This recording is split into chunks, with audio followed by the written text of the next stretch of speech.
Welcome to this new virtual series, A Walk in the Park with Gil. My name is Gil Penalosa, in Spanish, Guillermo Peñalosa. I was born in Bogota, Colombia, and lived during my childhood across from a public park. My parents say that actually I lived in the park. Many years later, I served as Bogota's head of parks, sports and recreation. Magnificent opportunity.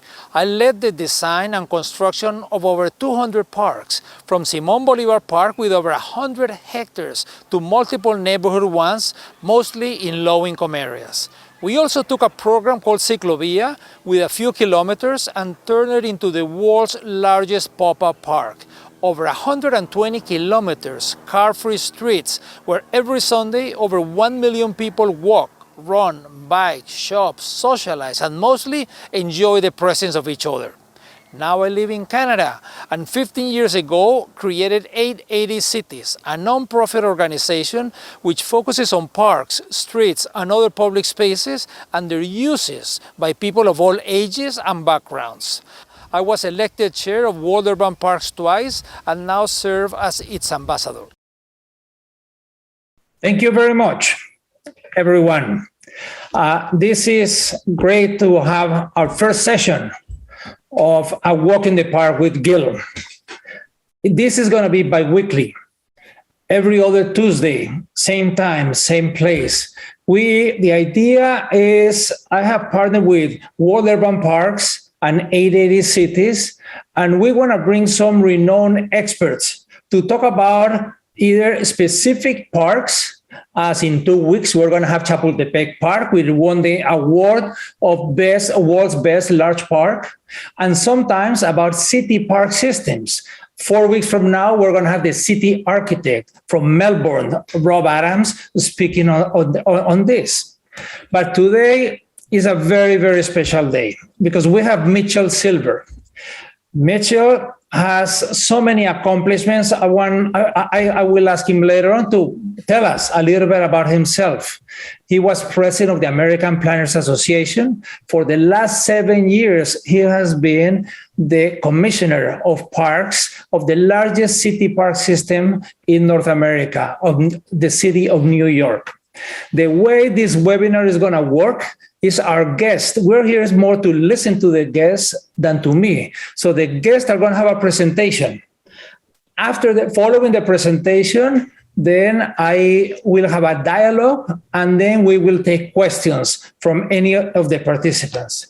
Mitchell, thank you very much for having accepted to be our first guest, and even more important this week that you are leaving after 7 very successful years, the city of New York. So we are very eager to hear from you about these 7 years, but also about the role of parks in cities, in the post-pandemic cities. Thanks, Mitchell.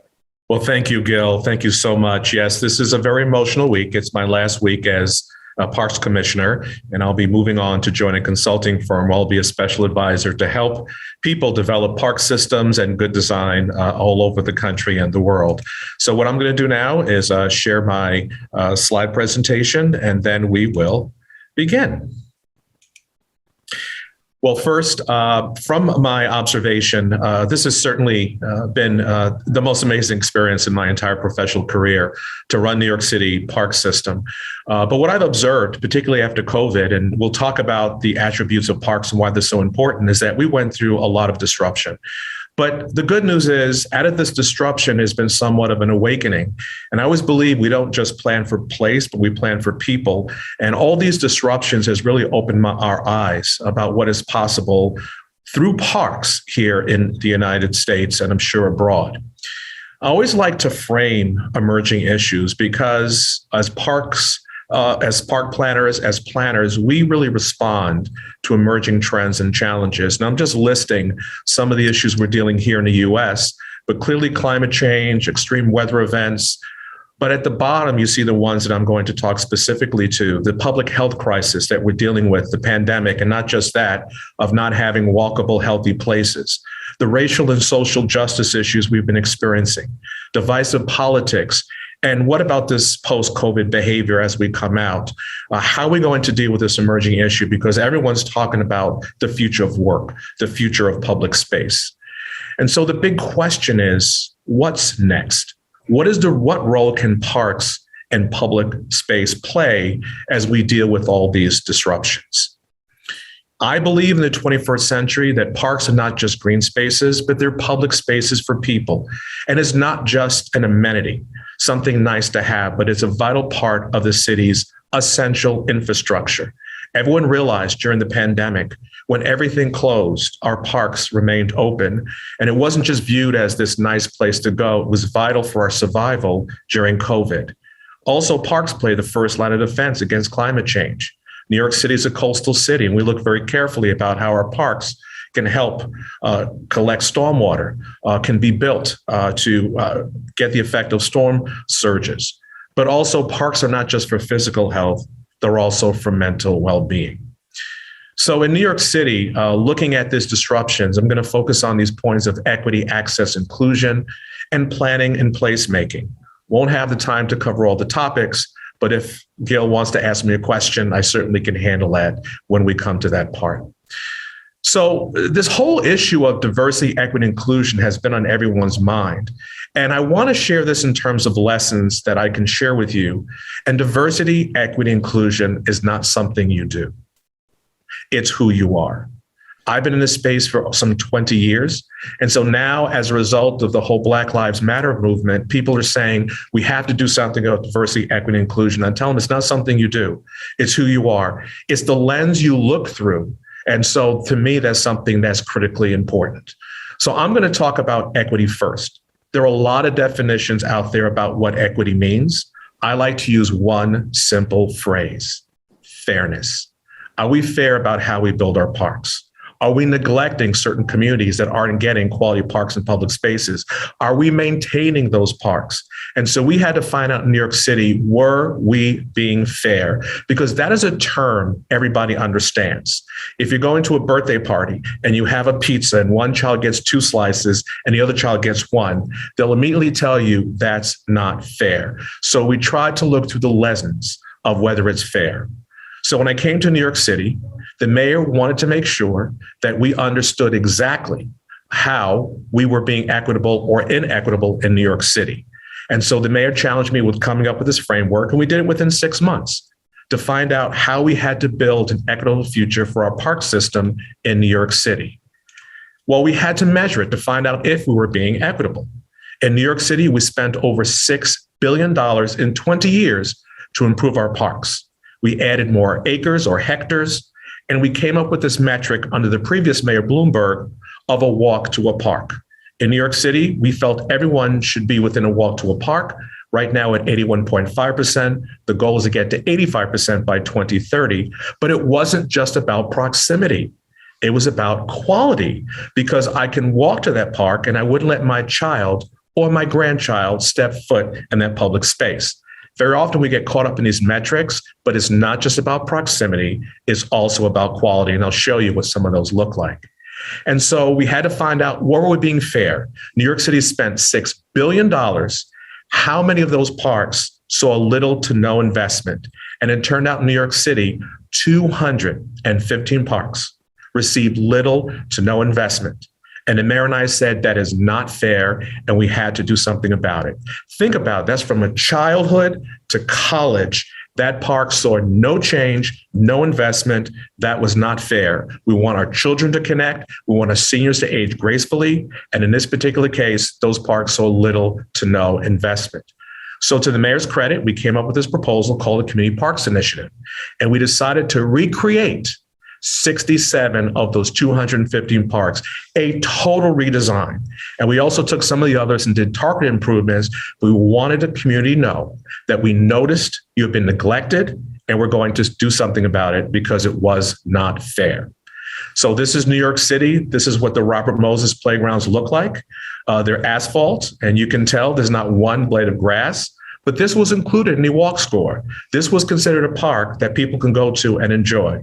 And to me, was it really a park or a parking lot? Now, this one's a little bit better. It has bench and trees, so I suppose you can go there and have a picnic, or maybe hang out. This too was in the walk score, and this was not a quality space. So we knew we had to do something. When other neighborhoods were getting nice green parks, this is what certain communities had to use as their public space. So we decided to take a whole new approach to enliven these public spaces, to put in spray features, to have them well designed, to have adult fitness equipment so people that are older can go there and get healthy. We wanted to use vibrant colors and get away from the gray asphalt, because these parks are like town centers, they're town commons, and want them to be beautiful and attractive so when people go there, they felt good. Horticulture was so important. We broke up the asphalt. People wanted to see green because we know the impact that green has on the brain, but they also served the stormwater collection. And so these parks served multiple purposes. People got to see beautiful gardens, but we also got to trap the stormwater, which helps climate change. And then seating. We knew we wanted our seniors to age gracefully. Whether you're 8 or 80, we wanted our public spaces to be attractive for everyone. And so we quadrupled the number of seating in our parks. We know seniors like to sit at the edge of the parks. So whether you have a stroller, a wheelchair, we wanted to make sure these are places where people can enjoy, because our parks are outdoor living rooms. And we want to make sure we had places for people to connect and create memories for the future. So I'm going to share with you an example of one of these Community Parks Initiative projects. This one's in the South Bronx. This is the underserved community, and this one's near a community college. And as you can see, this has a very foreboding entrance. It has steps, which would make it very difficult for someone that has a disability to get into. And you really could not see into the park. And this one, unlike the other ones, had vegetation. It wasn't just asphalt, but it looked like this. I want you to stop for a second, because as a commissioner, I was embarrassed that this was a park that had been neglected. And this was included in that walk score, that people live within 10-minute walk of this park. But to me, this was not a quality space. So we decided to change the entire program. We leveled off those steps. So now there are 3 entrances at grade. Whether you're on a cane or a stroller or a wheelchair, you can now get access into this space. And it's also multi-generational. So people of all ages can enjoy this park. Lots of seating. And then we had an open lawn. Since it's near a college, we knew this was students would come to study, to learn, and connect. And this was a design. There's a community college in the background. Remember before, there was an unloved public space. Now it's a gathering space where people can come, enjoy, and connect. It opened up during COVID. Here's a finished product. I know when the students return after COVID this fall to come study, they're going to be blown away by this public space, because many of them didn't even go in there because it wasn't attractive. And now, after being neglected for 2 decades, they now have a quality space that they can go into. Here's another example in the Bronx. This is one where not good activity took place. People would gamble, they would drink alcohol, and so the community did not feel welcome coming into this public space. We closed it off, and during that period, we were able to work with the community to recreate this public space. On opening day, there were over 250 people waiting online to get into this space. And it went looking from this to this. I'll never forget the day we opened it up. A grandmother came up to me and says, "Muchas gracias. I have to tell you that I can't go away on vacation to take my children, my grandchildren. This is where I come for vacation." We now made this a space that people could come and enjoy, neglected for 20 years, and now they have a public space they can enjoy.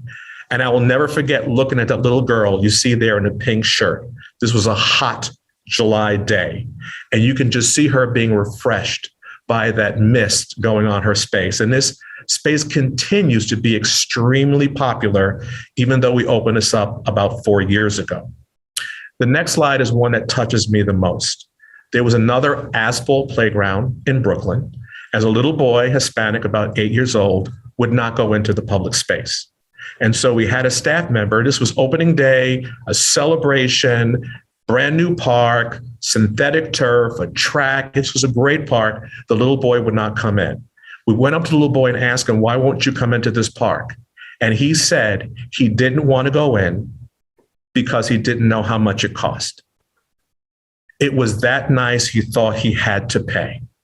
And there's the park, and there's a little boy, if you can see him, running around the track. I want you to think about that for a second. The parks in this neighborhood was so bad, he thought a park like this, you had to pay to go in. This park is now changing the lives of so many children in this community. This is what it means when you understand fairness, that everyone deserves a quality space to grow and to thrive and create friends.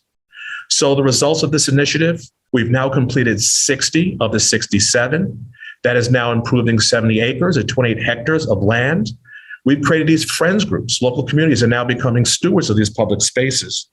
And usership has increased by nearly 50%. So my lesson number 2 is that develop a data-driven approach to make sure that you're being fair to all people in communities. Let's go to access, because access to me is to be free of physical, cultural, financial, and regulatory barriers. This to me is critically important. I believe people may eat and sleep in their homes or apartments, but they live in the public realm. And so while previous generations may have been consumers of goods, the newer generations are consumers of experiences. So we should not just be designers and planners, but we also need to be experience builders. We're looking now at other asphalts and streets. And here in New York City, we want to reimagine the public space. This is now a street. It's underperforming asphalt in the heart of Midtown. This is the Flatiron District. Right next to it is Madison Square Park. By just taking this street, it was a street, and putting chairs and tables and plants, we now reimagined the public space. This was done under one of my predecessors, Jeanette Sadiq Khan, who reimagined the public space. Why? Because streets, sidewalks, bike lanes, public spaces is all part of the public realm. In New York City, parks represents 14% of the city, and streets and sidewalks, 26%. Put that together, 40% of New York City is in the public realm. But we give far too much of our public realm to cars and not enough for people. And you're looking at the same image from above, that was a traffic island. Now it's a public space. And so we want to take a look at our public realm. In New York City, the sidewalk adjacent to the park comes under parks jurisdiction. And Umstead said the sidewalk next to a park, he designed Central Park, should be considered the outer park. So people see a sidewalk, I see an outer park. And then we looked at these barriers that limits access. New York City is fence and gate happy, and there's a dog down the block that just wants to smell some grass. But we put these artificial barriers and we disconnect the public realm from the park, the public space. And that's something we wanted to change. Here's another example. We put we put a fence around these trees as if someone thought these trees were going to run away at night. They didn't.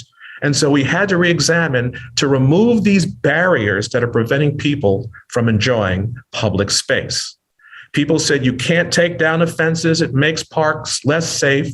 And I would say, really, look halfway down this block. Can you see the bad things happening in the park? You can't, because the fence actually makes it less safe because you can't see nature, you can't see it in the park. And this is particularly important for women and seniors who want to be able to see what's going on around them.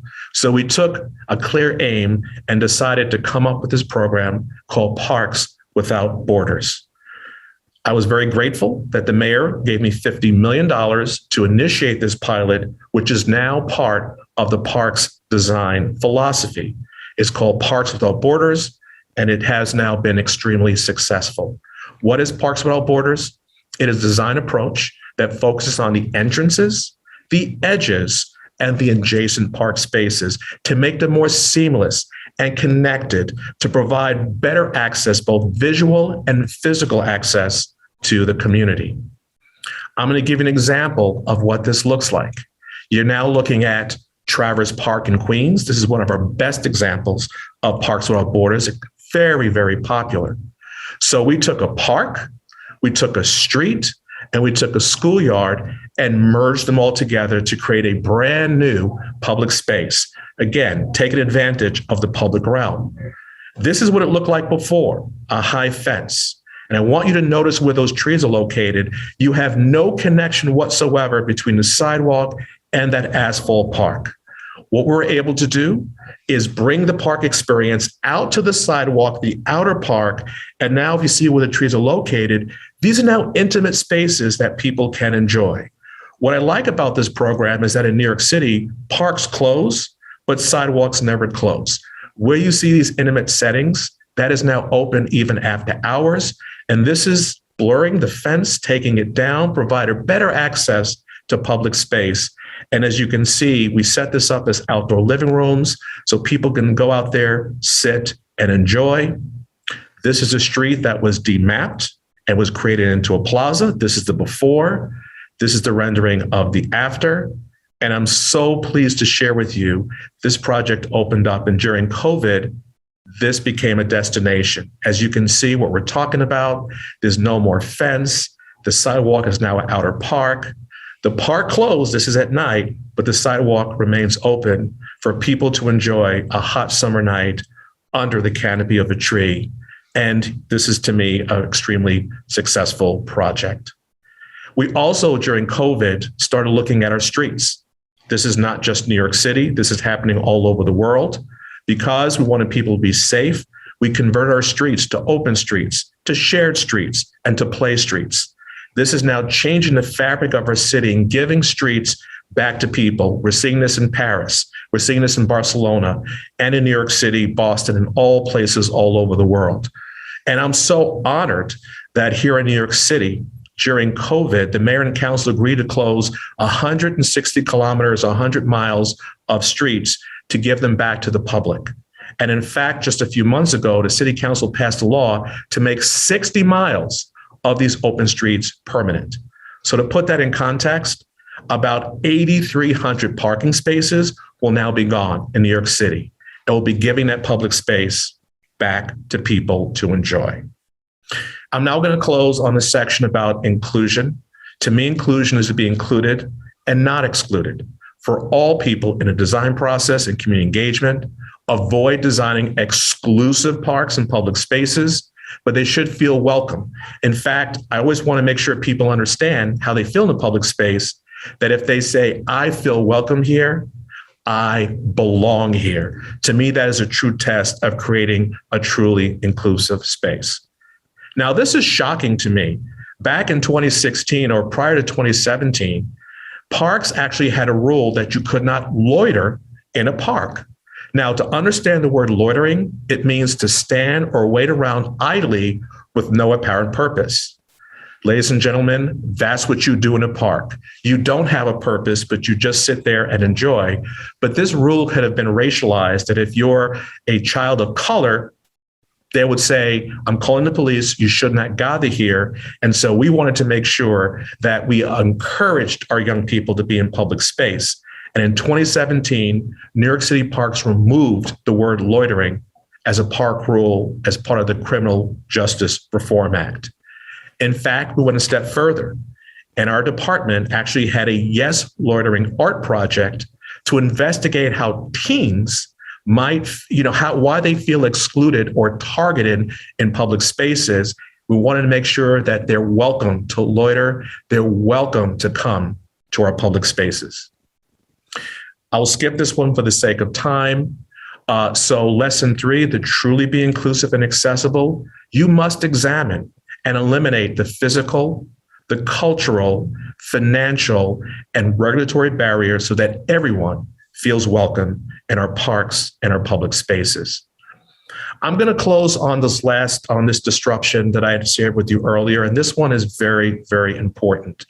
We had some traumatic events over the past year and a half, both the pandemic and here in the US, this whole issue of systemic racism, which is generational here in the United States.